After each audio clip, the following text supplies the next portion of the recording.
नाम मेघना जोशी है और मैं जामनगर से हूँ। मैंने ये बायोटेरियम की प्रोडक्ट शुरू की है, अभी 1.5 महीना ही हुआ है। और इस प्रोडक्ट के जो मैंने यूज किया है उसके बाद मुझे जो फायदा हुआ है, तो मुझे पहले थायराइड था और मैं 125 DMG की मैं गोलियां खाती थी और अब मैं 50 mg की खाती हूँ। और मेरी हार्ट बीट भी बहुत बढ़ जाती थी, वो भी अभी नॉर्मल हो गई है। और मुझे माइग्रेन की प्रॉब्लम है, इसमें भी थोड़ी बहुत ज्यादा मतलब कि राहत हो गई है।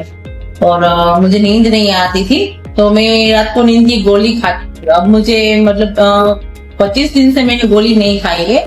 मुझे बीपी भी था, वो भी मेरा नॉर्मल हो गया है। मुझे शुगर भी था, वो भी मेरा नॉर्मल हो गया है और उससे मुझे बहुत फायदा हुआ है। मेरी पूरी बॉडी में एनर्जी भी रहती है और एकदम फ्रेश रहती हूँ मैं।